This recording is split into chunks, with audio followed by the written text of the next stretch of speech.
All right. But what he is he's a BS artist. He's a child that got caught. He should be fired, not resigned, fired. But that's never going to happen. Trump never fires incompetent people. What a catastrophe, whatever. Yeah. Jesus. Exactly. I was saying, I guess he now, during the second strike, was out with Captain Morgan, so he wasn't, he likes that joke. Yeah, he deployed to Captain Morgan's Island, and, which is right next to Epstein Island, I guess, in terms of using military force to cover things up. Good God, this could not be more of a disaster. Did we not have this conversation last week about not doing this stuff? Yes, this is exactly what they meant by do not follow illegal orders. So the aforementioned admiral that's been thrown under the bus will provide a classified briefing to senior members of the Senate and House Armed Services Committee.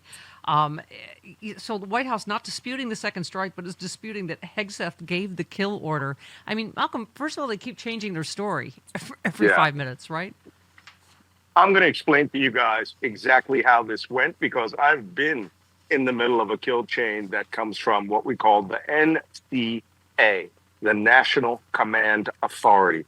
The National Command Authority is the President of the United States who will sign his finding. That finding will authorize a specific special operation. And don't forget that in the Caribbean, it's not Admiral Hosey, the Southern Command, who is in charge of this war campaign. It's the Special Operations Command, and this has never been done before, where Special Operations is now commanding all U.S. forces down there. So the National Command Authority signs off on it. It goes through the National Security Advisor, then to the Secretary of Defense. The Secretary of Defense passes it to the theater commanders. The theater commanders give the orders and execute the orders. They were watching this from the Secretary of Defense's office and the White House Situation Room, because it was fine entertainment for them. When they say that Bradley says that an order came from presidential authority, it means Pete Hegseth was executing the president's order to make sure that those people were, quote, kill them all. So it's on Trump, Hegseth, and Bradley for being stupid enough to carry out the second order. First one was bad enough, but the second one is pure murder. I mean, Malcolm, Senator Mark Kelly, ironically, he said yesterday, he said the general counsel for the Department of Defense didn't say there was a second strike on the vessel on September 2nd. He said he didn't share all the information when quizzed during a previous brief on the subject. He revealed the general counsel for the Defense Department had seemed evasive despite a bunch of questions from lawmakers. That's the other thing, as usual, is they just, when in doubt, they lie. Right, and so the story, even Rand Paul is saying, like, which is it? Were you lying then? Are you lying now? Is it incompetence? Yeah, well, the answer is yes. Okay, all of the above. Right. Look, we saw this. We saw the penumbra of this happening when the first thing Secretary Hegseth did was he fired the two women, one in charge of the Coast Guard, one in charge of the Navy. The first black chairman of the Joint Chiefs, no, not the first, but the black chairman of the Joint Chiefs of Staff. And then the next three firings were the top three lawyers in the Pentagon, whose job it was to provide guidance and oversight to all the other lawyers, including the one that is on that ship with Admiral Bradley. That guy's going to undergo some scrutiny too, because their job is to tell them straight up, hey, you really can't do this. This is laws of war. Yeah. But Hegseth told us about it in his big clown show when he came to Quantico, that he wanted to take the restriction off these soldiers and sailors. And he did. Now they're murdering people. Yeah, he said maximum lethality, not legal technicalities. Right. Obeying the rules of war. Would you like to meet 2016 Pete Hegseth? Here he is. Oh, yeah. Here we go. Yes, this would be 2016 Pete Hegseth. There are some guys at Leavenworth who made really bad choices on the battlefield. And I do think there have to be consequences for abject war crimes.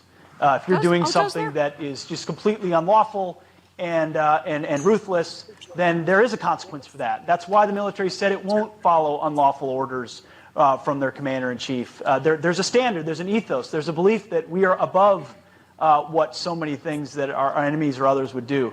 Of course, that's when Obama was president. Yes, of course. Yes. Yeah, well, you know what? Somebody better look out, because 2025 Pete Hegseth Might recall him to active duty and court-martial. I mean, and you got to, I already commented on this. Crazy liberal. You have to comment on, Hegseth blames fog of war for the second strike. We're not at war, right? These are not enemy combatants, number one, right? Okay. Fog of war, and I understood that they were saying that it was like literal fog. Right. This thing is imagery being taken, which is a digital camera image taken from an AC-130 gunship that's flying somewhere around 20,000 feet. And there are clouds in between them. Yes, you could say that. Fog of war, when used by Clausewitz, was about the uncertainty and lack of intelligence and information around the locations of enemy. They knew where these people were. The problem is, and this is where Hegseth's going to get it, is going to be called Pete Hegseth, is because when you carry out a combat action or a conflict, the Geneva Convention states, even though the other side does not recognize your conflict, the Geneva Convention applies the moment that the first combat is engaged. There may not be a war, but the circumstances of the LOAC, right? Laws of armed conflict automatically go into, in the minute that missile left the rail, it automatically went into effect. And what this guy's trying to do is say, well, I didn't know this, I didn't know that. The Secretary of Defense is the most knowledgeable person in the world. They're going to have everything on there. And that man is, what's the word for it? Oh, a liar. Yeah. And he wants to come out and he wants to obfuscate all this stuff, which is another word for fog. All right. But what he is he's a BS artist. He's a child that got caught. He should be fired, not resigned, fired. But that's never going to happen. Trump never fires incompetent people. I wanted to talk to you both, Yahweh and Yesh, because I wrote a book, and it's about you guys, but it's really about some of your fans, the mean ones, the racist ones, the homophobe ones, the ones who don't like women. You guys come off really well in the book. Jesus, you come off really good in this book. Yeah, I've heard that when people talk about the Bible, they tell me that God, you come off really well. Said no one ever. Jesus comes off really well. Yeah, no, God, you're very impressive, God. I don't want to say the wrong thing, but you there's some moments, Almighty, where you're kind of the alcoholic step God. If you know what I'm saying. But Jesus, he's chill throughout. Like he's proof of evolution. But John, people have been twisting my message, right? And that's what this book is about. It really is, Jesus. I mean, I've gone through this book of yours many times. You never said anything against the gays. You never said anything against women having to be forced to be pregnant. I mean, you're not against abortion. You're against the death penalty, Jesus. I know that.